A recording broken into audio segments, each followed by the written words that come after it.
Hey folks, it's Alex Blencar and I'm back at the kitchen table. Today I wanted to talk to you guys about something called a status certificate.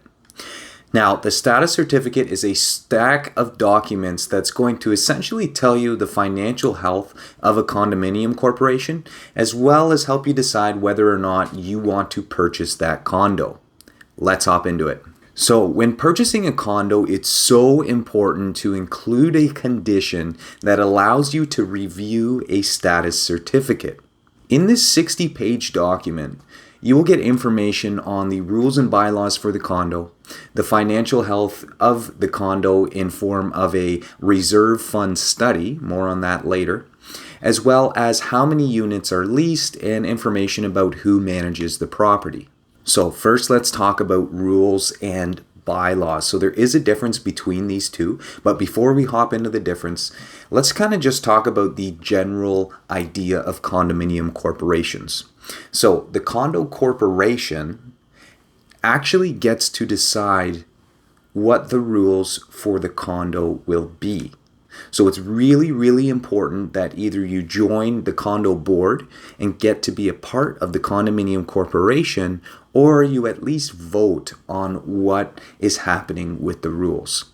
So now let's talk about what the difference between rules and bylaws actually are. So bylaws are essentially the playbook for how the condominium corporation will operate. For example, how many members you need on a board, or how many votes you need for a change to pass, or how many people need to vote. All of these things will be found in the bylaws. This is important because the board of directors actually make the decisions for the building. For example, when an elevator should be repaired or when the pool should be repaired, the board of directors are actually the ones that make those decisions for the condo. So now let's hop into rules. So rules actually dictate how the unit or the common elements in the building can actually be used. These essentially lay out what a condo owner can and cannot do. For example, a rule dictating that you must be 10 meters from the door if you are to be smoking a cigarette.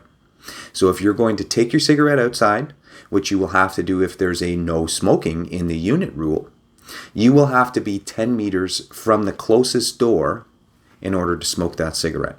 Or, for example, a rule regarding no pets in the building. These are both common examples of rules for a condominium corporation.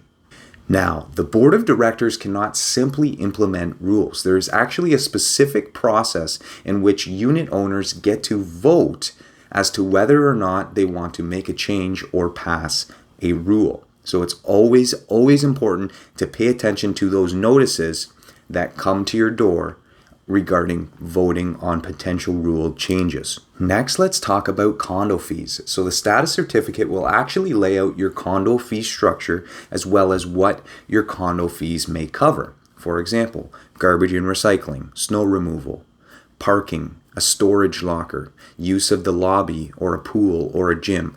All of these things are examples of things that the condo fees might get you if you were to purchase a unit in that building. Now, the document will also disclose what is defined as a common element. Now, in general, a common element is defined as anything that is not a part of your individual unit in the building. For example, hallways, elevators, lobbies, these are all examples of common elements. Now, as a condo unit owner, you actually own a portion of those common elements along with everybody else in the building, as a tenant in common with all of those other unit owners in that condo building.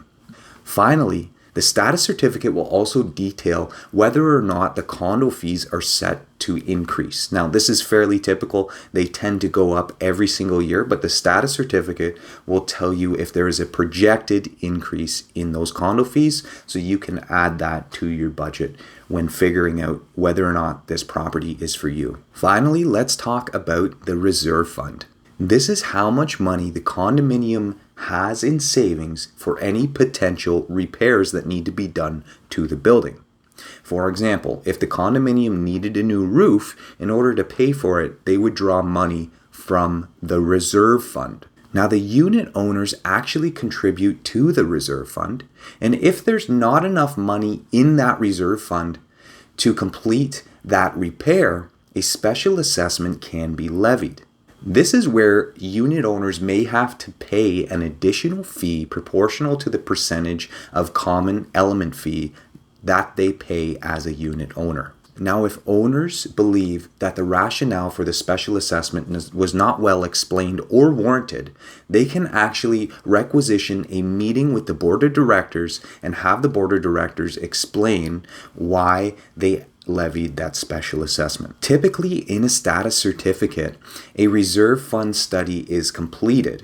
This reserve fund study that's completed will go over any projected increases to that reserve fund. It will also show any past special assessments and the total amount of money that was required by the condo board from each of the units.